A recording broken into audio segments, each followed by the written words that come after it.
So, good day everyone. So, we are Group 2 and we will discuss the Discovering the Self, which is the physical self. So, our main objective is for you to learn about the impact of culture on body image, physical self and its attributes, self-esteem, self-awareness, and self-consciousness. But before that, I will focusing to the obesity. And so when we say obesity, this is the condition of being fat or overweight. Ayan, madalas natin itong sinasabi na mataba pagdating sa isang tao. Ayan. So, one of the negative effects of a lack of physical attractiveness most strongly to those people whose body size does not meet the cultural standards. So, paano ba pag sinabi natin cultural standards? So, makita natin ito sa mga accepted norms and values. Kumbaga, serving as a guide na ginagamit ng mga individuals within the particular cultures to evaluate the behavior of each other. So, those people who are noticeably overweight, they tend to evaluate quietly negatively. So, the phenomenal growth and success of the multi-billion dollar, which is the diet industry. Why? Because they provide the clear evidence of the obsession with weight in the country. So, dahil tinatangkilik ng mga tao rito ay mga low-calories food, dieting books, weight loss organization, and so on. So, based on Millman, 1908, an overweight person may be judged by the others as lacking of willpower. So, paano ba natin pag sinabi nating willpower? So, it is the ability to control yourself that allows you to do something difficult just as to lose weight. Ayan. So, dahil sa panajudge ng ibang tao, di na niya nagagawa yung mga bagay na kaya naman niyang gawin sa sarili niya. Dahil nalilimitanan siya ng mga ibang tao by judging him or her. Ayan. And as being self-indulgent, pag sinabi nating self-indulgent, so, they are excessive or unrestrained. Kumbaga, they are restricted pagdating sa kanilang appetite or desire. Ganon. So, next one is the personally offensive. Ayan. When we say offensive, can mean not just attacking someone or something, but insulting other people, or otherwise they are not respecting common standards of behavior. Last, even morally and socially unfit. So, it means they are not just suitable or acceptable. Ano pa ba? Or they are not just having the necessary qualities, skills, etc. to do something. Ayan, when it comes to the rights of one's person and the culture of the society. So, obesity can also affect the economic opportunity as well. So, the reference from physical traits at pinublish ito noong 1994. So, sabi rito, a recent study of young women in Britain found that those heaviest 10% of their age group earned 7.4% less than their non-obese counterparts, and those heaviest 1% earned 11.4% less. So, as you can see, mga matindi ang discrimination ng mga tao and also companies and other opportunities from obese people na kung saan di nila na-receive yung deserved amount of their salary because of obesity. And in the other hand, companies consider the obese people in occupation such as modeling, public relations, and sales who has people that unemployed, while society's distaste for obesity does not apply to everyone. It's felt particularly strongly by women, and in 1920s, the culture standards have idealized who has a thinner body of a females. So, as T.M. Miller, Kaufman, and Linke in 1980, in one study, 70% of college women felt they were overweight, although less than 40% were actually they are. So that women are becoming weight conscious at increasingly younger ages. Yan. So, These are not only little worth or importance misconception of individual women. So the unessential concern over weight shows how powerful cultural beliefs are pagdating sa pagbuo ng self-concept. So based from Cherny 1981, at best, the failure to meet broader cultural standards of thinness can generate antagonism towards one's body and lowered self-esteem. So at worst, it can lead to life-threatening disorder. So when we say broader cultural standards, ayan, it's a totality of a person's learned or accumulated experience, which is socially transmitted behavior through social learning. So if merong cultural standards of thinness, nagkakaroon naman ng cultural pressures on women to be thin, and diet have been linked to the expression of serious eating disorder. So, maraming tao nagkakasakit o nagkakaroon ng disorder pagdating dito. And it can cause antagonism. So, pag sinabi natin antagonism or antagonistic person, this is a person who is struggle against or competes with other towards one's body. And also, it can lower their self-esteem. Ayan. So, although each person has a unique concept or unique self-concept, physical characteristics are important. And the person is a composite being made up of body and soul. So the human body here is not the one studies in biology or anatomy, but which is just the material thing. Ayan. So, the human person as a being is embodied subjectively. Means, it is a feeling that orients and gives motivational flavor to the inner speech, so that all thinking should be properly be understood as a kind of thinking. Gets? So, or in other hand, the power does not just act on our bodies, but forms our bodies and activities in ways na di tayo ma-aware, or we're not fully aware ganon, at di natin ito ma-control. Ayan. So, the body is an extension of the self and a complex being. So, if human being is given an environment of discipline and warmth, he will develop a feeling of insecurity, self-confidence, or the tendency to be a real self. So, he become conscious not just of the things outside of himself, but conscious of his full self. Ayan. So, the self is a combination of physical and psychological attribute that is unique in each person. So, now we will discuss what is self. So, self is the person who knows himself. Ito yung taong kilala niya yung sarili niya na pwede ma-develop ng mga tao pagdating sa kanila, and it also the experiences with other people. So, siya lang ang pwedeng magbago from social interactions with undergoes many changes in the course of a lifetime. And the self is the physical that can be interpreted in various ways. So first is physical self is a concept of a person's perception or description of the self, which includes the physical appearance. Paano ba pag sinabi nating person's perception or description of the self? So ito yung kung paano mo nakikita or kung paano mo tingnan yung sarili mo when it comes to your physical appearance. For example, you look or you like your muscular body image, you are pretty or gorgeous, you have a beautiful eye, and in other hand, you think you look ugly because of your tan or dark skin, you have a flat nose, you are short, or you're skinny or plump, and so on. So next is the physical self. So, physical self is the condition, body attractiveness, strength, self-esteem, along with the overall score of physical self-esteem.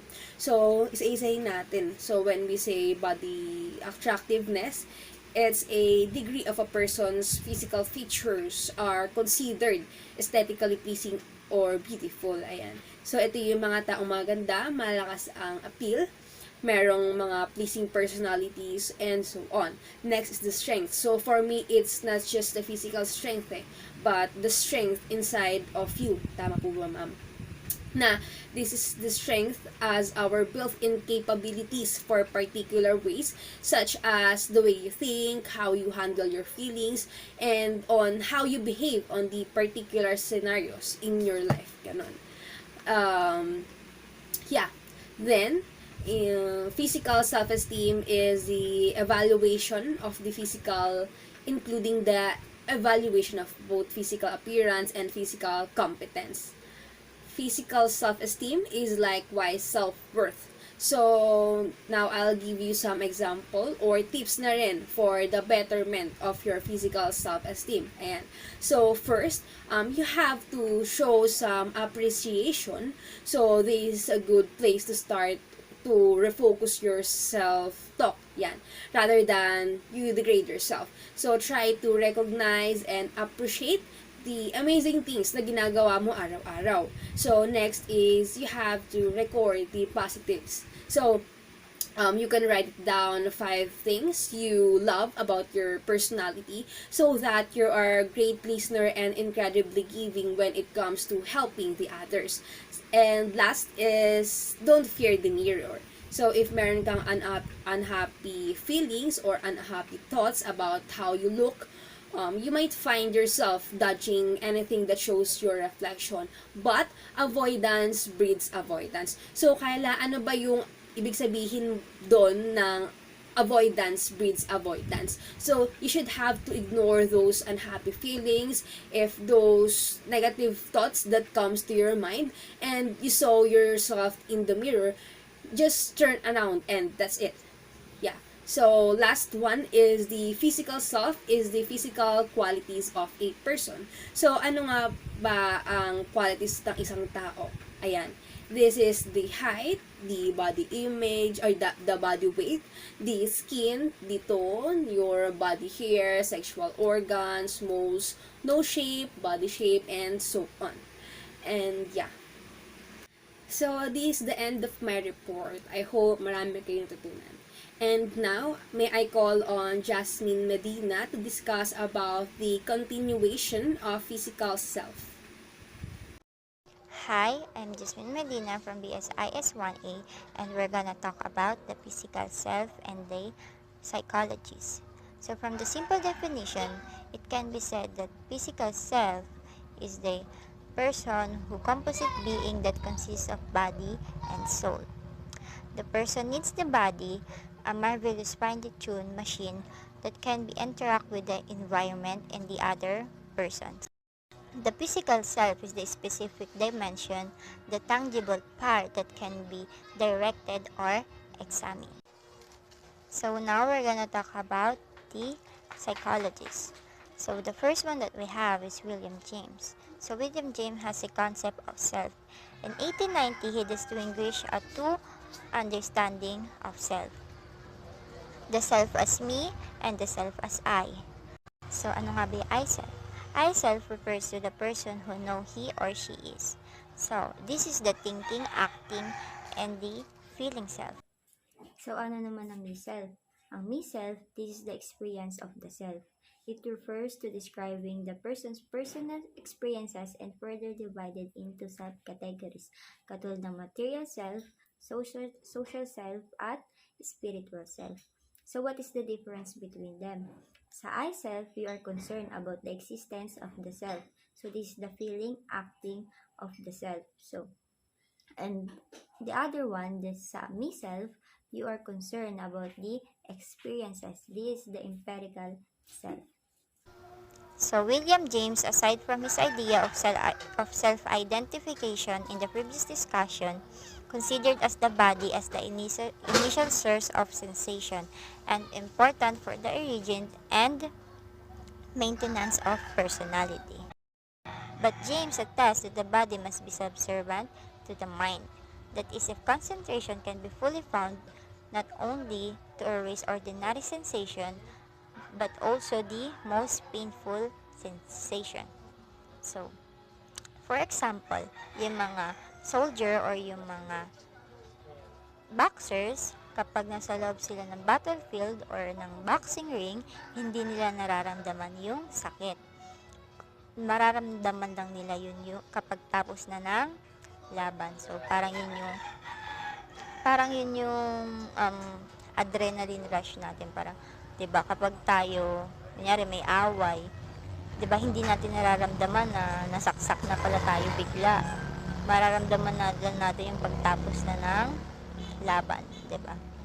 It is because the body is an expressive tool of indwelling consciousness and good physical health that makes up every part of the body of a healthy muscular person. It is the element of spiritual hygiene. So the second one that we have is Sigmund Freud. Ang focus ng work niya is about the importance of unconsciousness. He said that the mind is like an iceberg. It flows with 1/7 of its bulk above the water. So, ang sabi niya, ang mind natin, ang conscious lang nun is about 1/7. And the most part ng mind natin is unconsciousness. So, Freud identified 3 structures of the personality. So, ito parang review lang. Since natakal na natin ito dati. Yung the id, ego, and superego. So, yung id is the childlike. Like, for example, I want it and I want it now. So, ang ego naman, yun yung reality principle natin. So, yun yung magsasabi na hindi. Kailangan muna natin pagplanuhan to bago natin kunin or bilhin. And the superego, yun yung moral principle natin. Ito yung konsensya natin na parang, kunwari, may gusto tayo, tapos alam natin nakakasama yun sa atin, yun yung parang konsensyang bubulong sa atin. So, in his psychoanalysis, maintains that construction of the self and personality make the body the core of human experience. So, to Freud, the ego is the first and foremost a body ego. So, another theorist, Wilhelm Reich, who is most concerned with body yet says that body and mind as one and all psychological processes are parts of physical body and that is important dynamic in all psychological processes. So sabi niya, ang mind and body ay isa lang and all the psychological processes are parts of physical body and that is important in all psychological processes. So the next one that we have is Erik Erikson. So Erik Erikson attests that experiences are rooted in the ground plan of the body.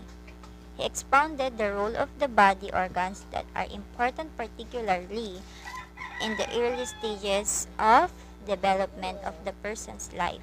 So later in life, the physical development and the intellectual capacity help determine if the person will acquire a sense of competence and to select demanding roles in a complex society. So for example, yung mga healthy children, kapag sila ay lumaking mas mabilis at mas malakas, sila ay yung may mas kakayahang matuto ng mga komplikadong kasanayan.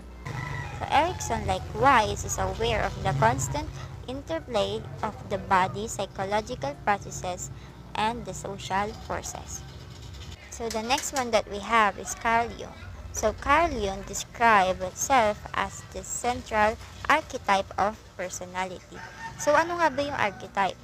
So sabi dito, archetypes are universal, inborn models of people, behavior, or personality that play a role in influencing human behavior. So Carl Jung was able to identify the 5 personalities. So the first one is persona. So this is the one's public personality or mask. So it represents all the different masks that we wear among various groups in all different situations.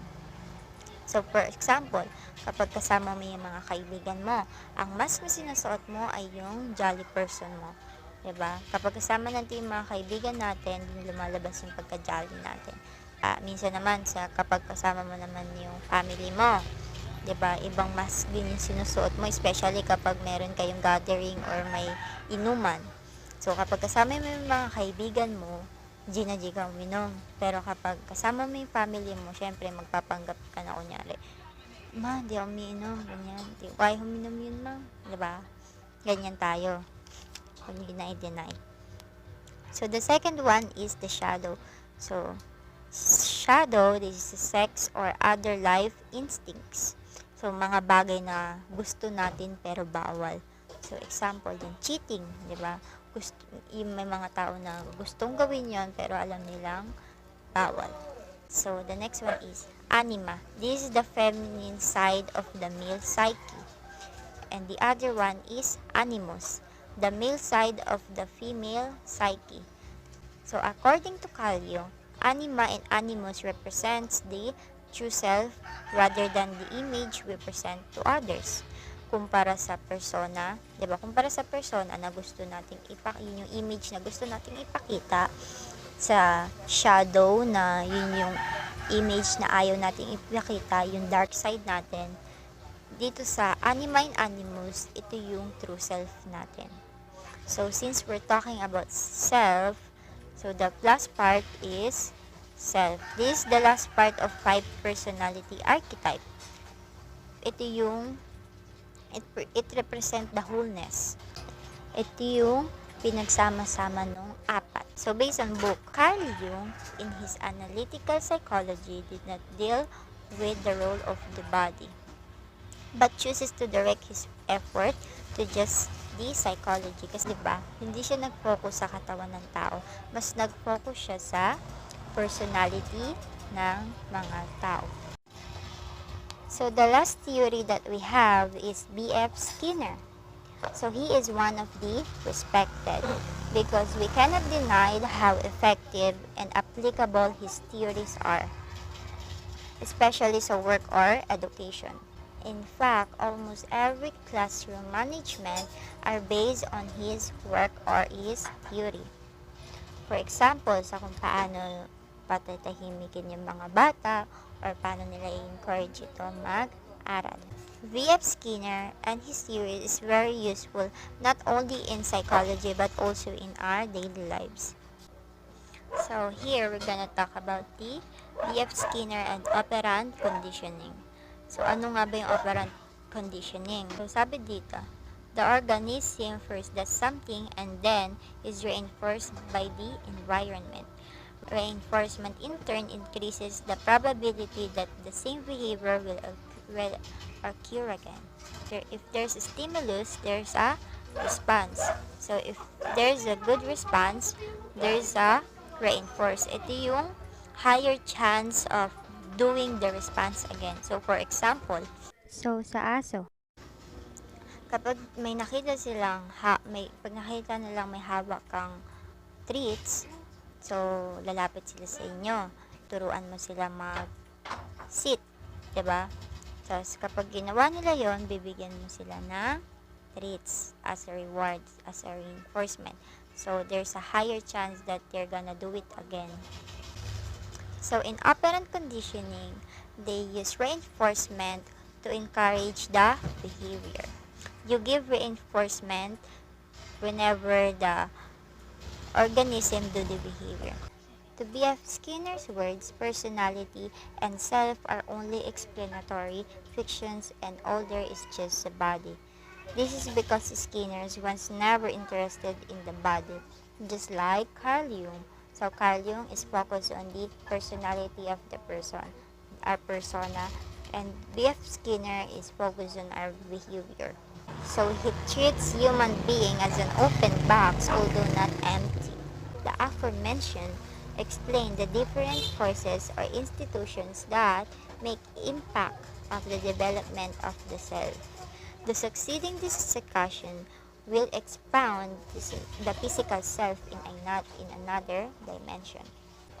Bernardo in 2016 says physical self is the being of a person that starts with the given truth that he is an individual being, a real tangible being, alive, contric, and in search for meaning and happiness by constant unfolding of his wealth of being.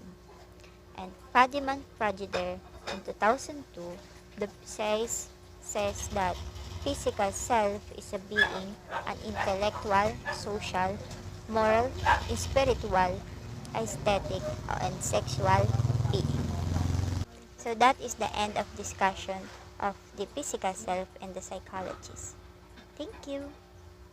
So the next topic is all about self-esteem and self-concept. So we all know that the definition of beauty of a person is not just having a perfect body, good looks, but also with their self-esteem. So self-esteem affects your whole personality as a person. So first, let's talk about self-esteem. So what is self-esteem?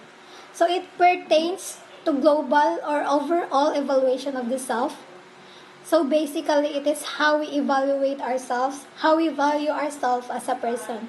It's either good or bad evaluations. It also consists of high and low self-esteem. So alam naman natin yung pagkakaiba ng high and low self-esteem. Just like a scenario, so makita natin sa picture na ito na dinediscriminate siya or hinuhusgahan siya ng ibang tao dahil sa size ng body niya or what we call obesity. So she is discriminated by other people. So as a high self-esteem person, instead of looking down on themselves, they use it as a motivation to improve or to develop. Like, iniisip nila yung puro positive sides, like, hindi sila nagpapadala sa judgment ng ibang tao. So otherwise, if you are a low self-esteem person, nagpapadala or nagpapa-apekto ka sa judgment ng ibang tao na imbis na gawin mo yung best mo to improve, kundi nalulungkot ka, and it also leads to depression. Kasi puro na lang negative thoughts ang iniisip mo.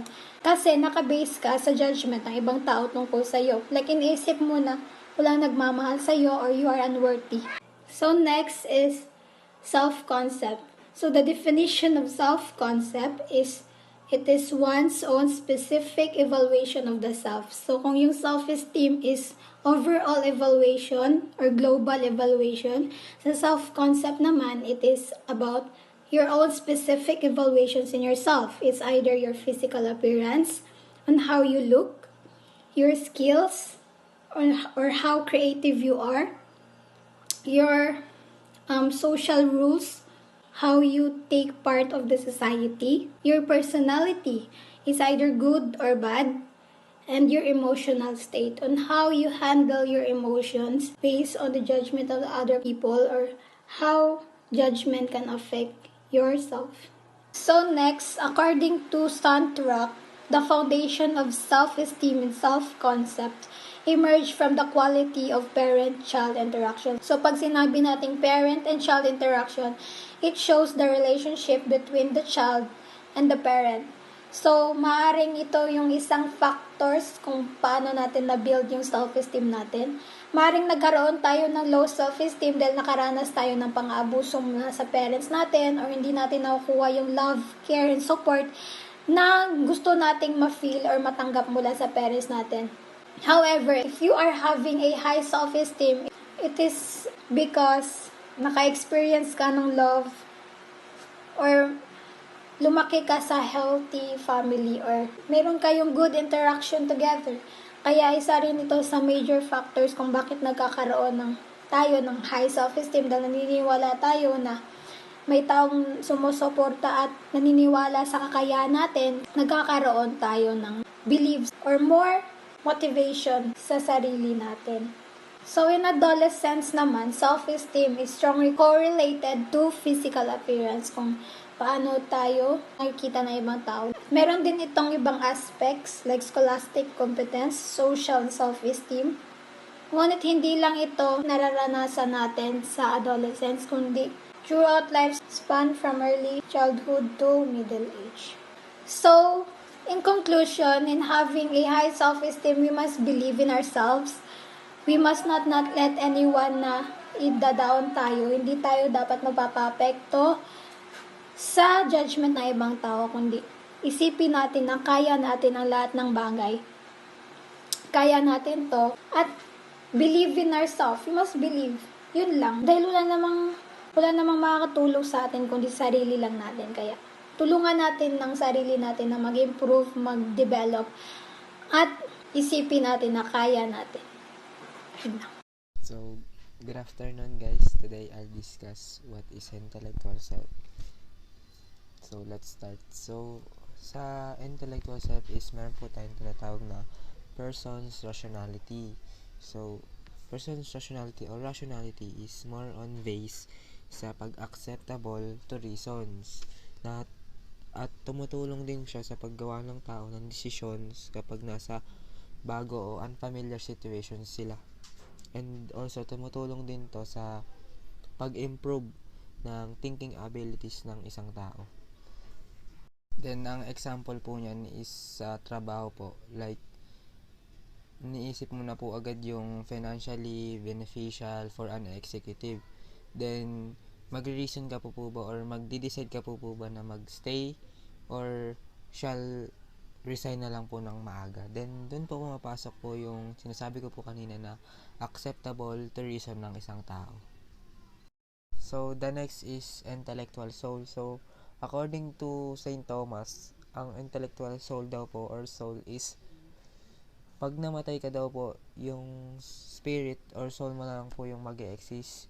Then, yung body mo po is mabubulok. Then, ayun din po yung pinatotohanan or sinasabi din po ni Plato na ideal world to material world. Then, yung spirit mo daw po is mapupunta sa ideal world. Then, yung body mo naman po is may iwan lang sa material world. So, the last one is the intellectual self. So, intellectual self daw po is kung paano ka mag-solve ng isang problema gamit ang pag-adapt lang ng information or knowledge sa nakapaligid sa'yo or kapaligiran mo. And ang example po niyan is it involves the ability to reflect on idea or problem, apply reasons, and make logical connections between ideas. Dun daw po kailangan yung mga sinasabi mo or ng mga napupulot mo sa nakapaligid sa'yo or kapaligiran mo is connected na rin po sa situations na meron ka po. Then, ma-apply mo rin po siya sa life skills, website skills. Then, you need to point out what's your critical thinking din po. And is about an active learner rather than a possessive recipients of information. Then, yun lang po. Thank you po. The cultural self. Ayon kay Abraham Harold Maslow, self-esteem relates to the feelings of self-worth because of self-awareness of his competence, capabilities, and values. Ano yung ibig sabihin niya doon? So, bali yung cultural self kasi natin, nahuhubog gawa ng culture na kinalakihan natin. Dun sa culture na yon kasama yung mga beliefs, values, and norms, ayun, nagpapataas ng self-esteem ng isang tao. So, bali kapag maganda yung culture na kinalakihan mo, magiging positive, and maganda rin ang magiging self-esteem mo. Ibig sabihin, mararamdaman mo yung worth mo bilang ikaw, bilang tao. And dahil din doon, aware ka sa mga competition sa paligid mo. Alam mo yung mga dapat mong pahalagahan, and alam mo yung hanggang saan ang capabilities mo. Yan. Sino nga ba si Abraham Harold Maslow? Was an American psychologist who was best known for creating Maslow's hierarchy of needs, or theory of psychological health predicated on fulfilling innate human needs and priority, culminating na self-actualization. So, ano nga ba yung theory niya? So, ito yun. Maslow's hierarchy of needs. Ayun. Parang tinatawag din siya bilang level 5 of human needs.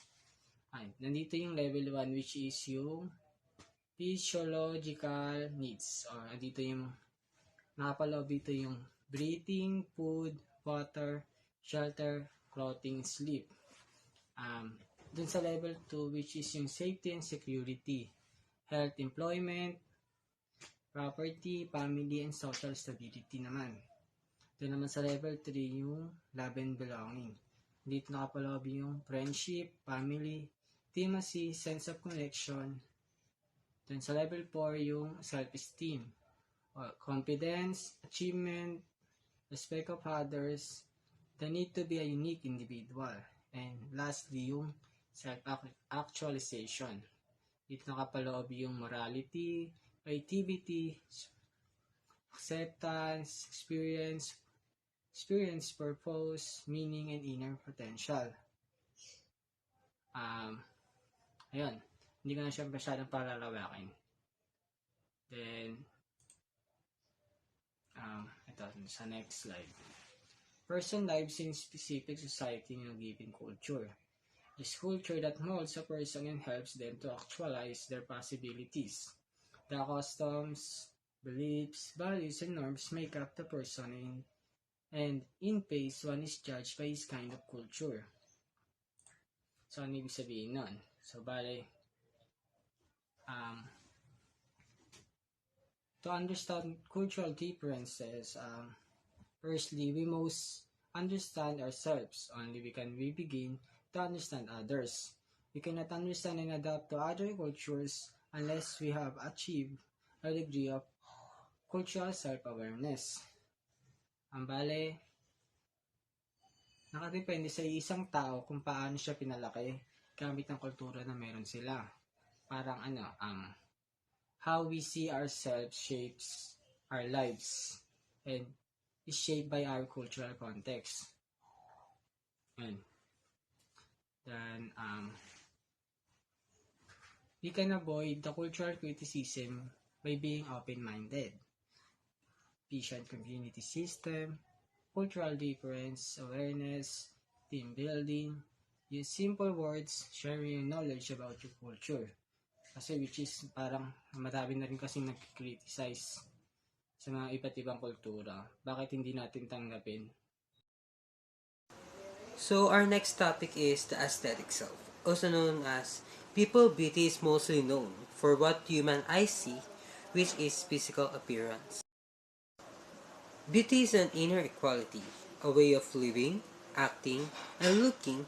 Most people associate beauty with physical appearance, with inner beauty should take precedence over external beauty to reach ultimate beauty. One must cultivate the ability to love and be loved while being conscious of one's surroundings. Beauty cannot only be appearance, but what's inside by personal definition. Beauty is something that can be seen from inside or outside. It means physical ability. Inner beauty is the feeling that one is beautiful, but this feeling must begin with one awareness of his physical characteristic, intelligence, happiness, and social self-expression, which is the essence of an aesthetic being. Inner beauty refers to the personality of the person, including his or her mind and character. Beauty is also a state of mind. It's a trait that should develop over time and be enhanced throughout one's life. Outer beauty should be enhanced not only by good behavior and attractiveness, but also by poise, accurate speech, and graceful, easy carriage. Whereas outer beauty simply refers to the looks of the person. It can easily be fake and changed through physical behavior. Hello, my name is Erica Avisado, and I will discuss about strategies for increased self-esteem. How to improve our self-esteem? There are 5 ways to improve our self-esteem. First, identify the reasons for low self-esteem. Madami pong pwedeng maging reason ng low self-esteem. Pwedeng family problem or unsupportive family, bad influences, stressful life events or problems, poor performance sa school or work, mental disorders such as depression and anxiety. Pwede ring dahil sa bullying, kaya mababa ang self-esteem ng isang tao. Second, provide emotional support and opportunities for social approval. Kailangan natin ng encouragement, reassurance at compassion sa sarili natin at sa mga taong nakapaligid sa atin. Alisin natin ang negative thoughts and doubts. Matuto tayong suportahan ang sarili natin at ang ibang tao. At dapat, sensitive tayo sa feelings ng iba, matutong mag-appreciate sa iba at matutong maging open sa mga bagong opportunities. Dito, madedevelop natin ang ating social approval or acceptance sa atin ng ibang tao. Third, take responsibility for one's own self-esteem. Dapat, maging responsable tayo sa sarili nating buhay at sa actions natin na nakakaapekto sa self-esteem natin.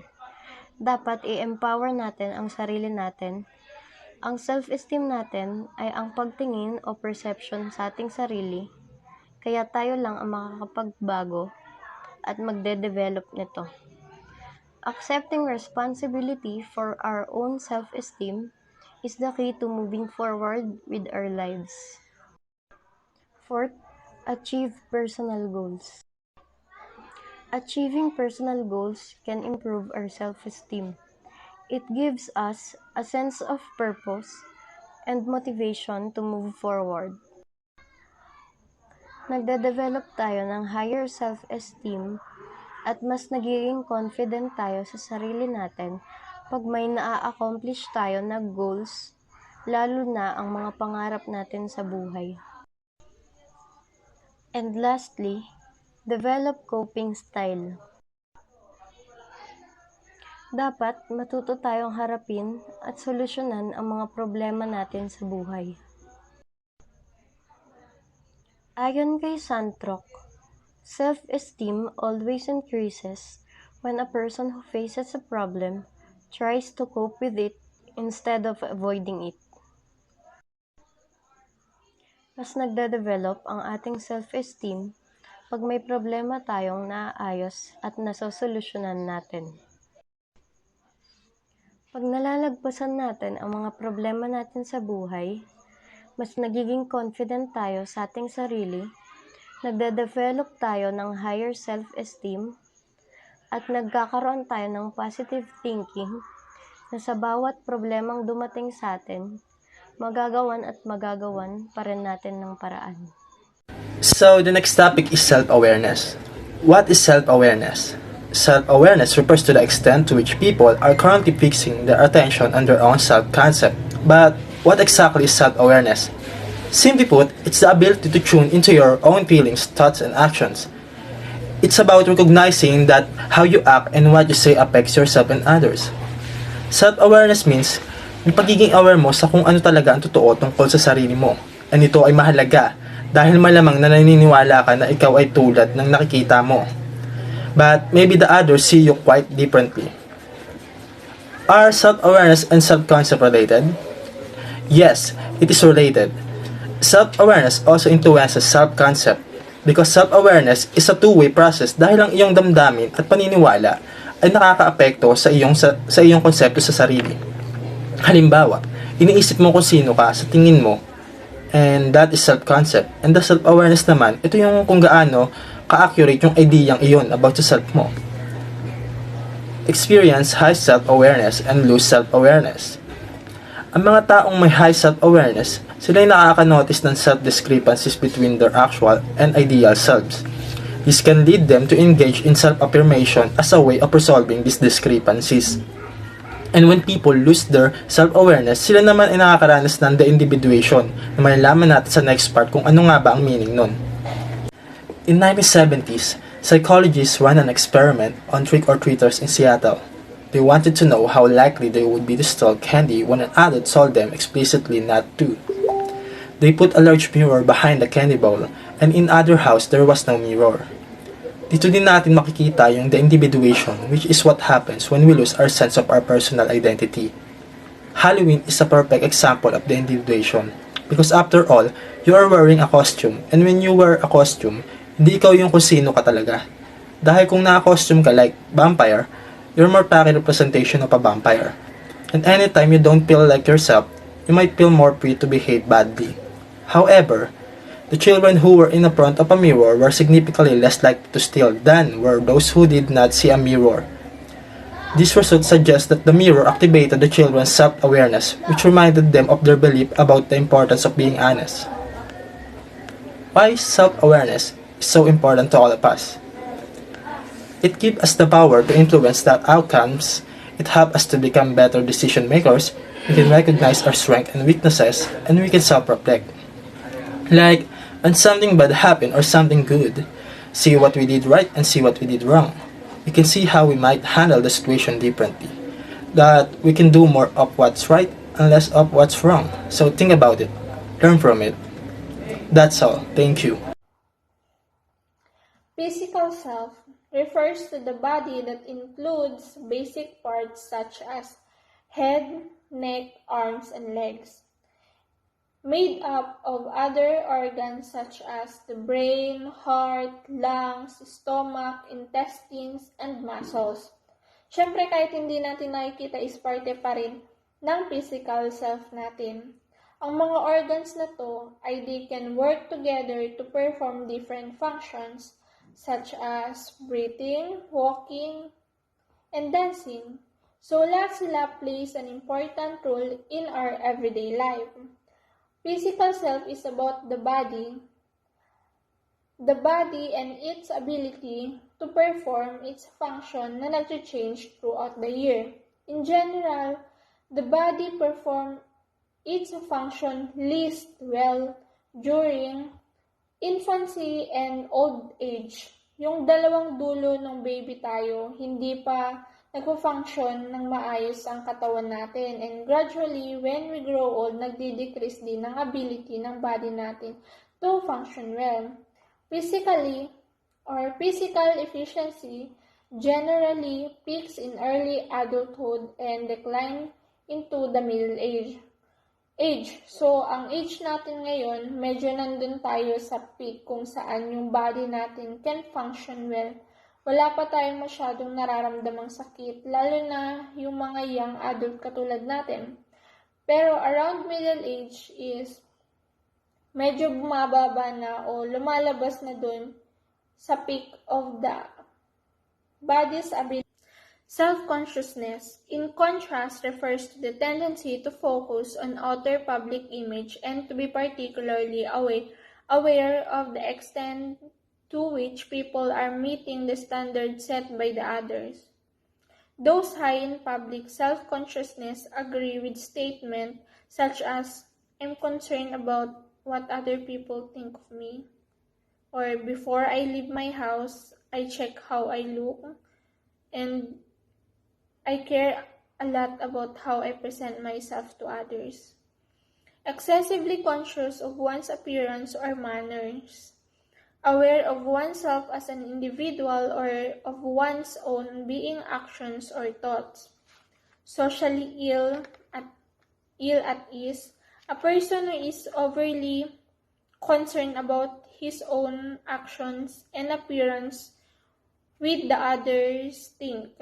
Unlike self-awareness, which is philosophically context, is being conscious of oneself as an individual, self-consciousness, being excessively conscious of one's appearance or manner, can be a problem at times.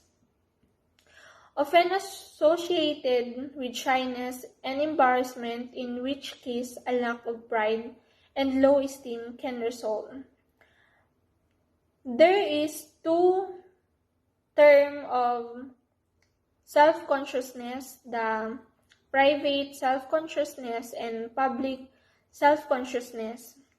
Private self-consciousness is a tendency to introspect and examine one's inner self and feelings. And the public self-consciousness is an awareness of the self as it is viewed by the others. This kind of self-consciousness can result in self-monitoring and social anxiety. Both private and public consciousness are viewed as personality. And private self-consciousness also associated with emotional experience because introspect. In, introspect is the examination or observation of one's own mental and emotional focus or process. Often leads to self-criticism. Private self-consciousness can give rise to negative emotion. In addition, directed toward private self aspect appears to intensity, current emotional experience, positive or negative. Parang nabubuli sila, ganun. Ay ayaw nilang,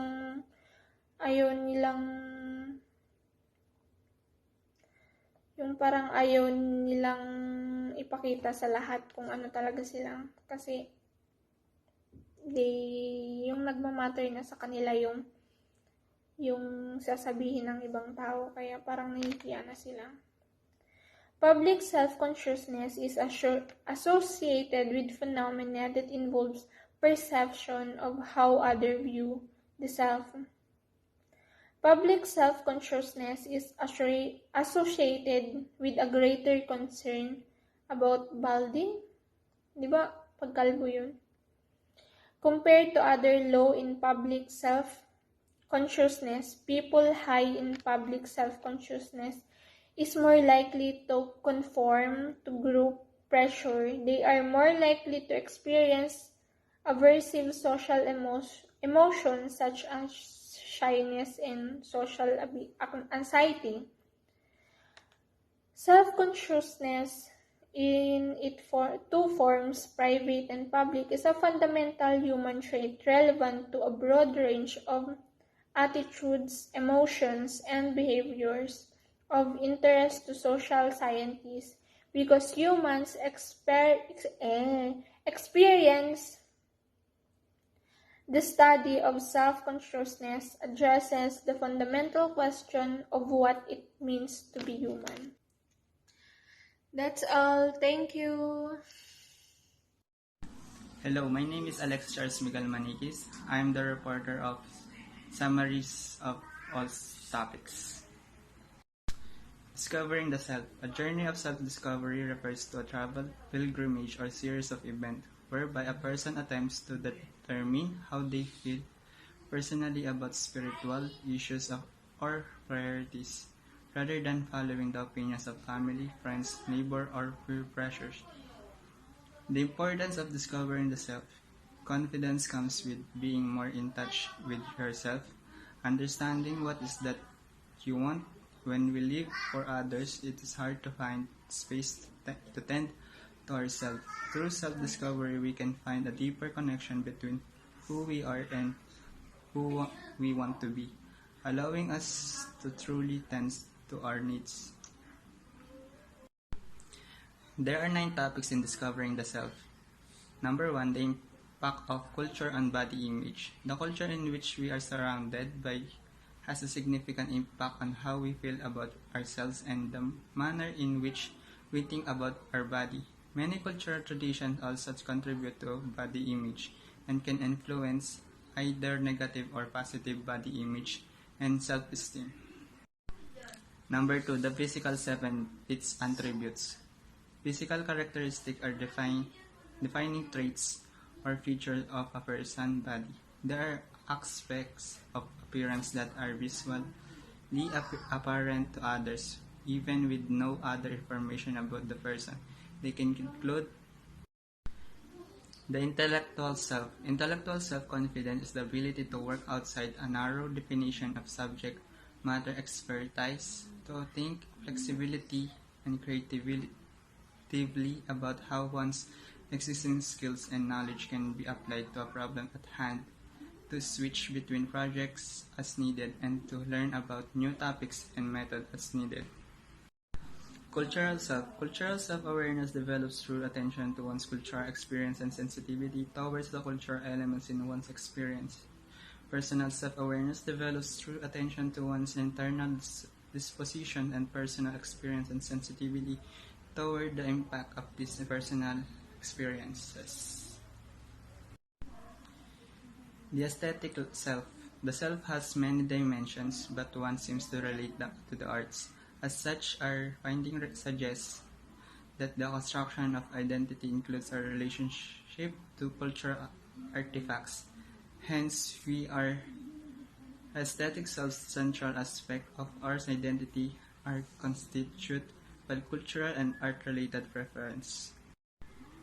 Self-esteem and self-concept. Self-concept is how individuals views who they are based on their habits, skills, and temperament. In other words, it's the ability to reflect on one's own traits, skills, and behavior. On the other hand, self-esteem is an attitude or view that an individual has about him or herself. Strategies for increased self-esteem. Number 1, identify and challenge your negative beliefs. Number 2, identify the positive about yourself. Number 3, build positive relationships and avoid negative ones. Number 4, give yourself a break. Number 5, become more assertive and learn to say no. This is some of the strategies of how to increase our self-esteem. Self-awareness. Self-awareness is the experience of one's own personality or individuality. It is not to be confused with consciousness in the sense of qualia. While consciousness is being aware of one's environment and body and lifestyle, self-awareness is the recognition of the awareness. Physical self and self-consciousness. A person can be self-conscious in general or about a particular aspect of themselves. Much less commonly, it is used to mean aware of one's existence. Example, she says she never wears short-sleeve shirts because she's self-conscious about the way her arms look. That's all. Thank you.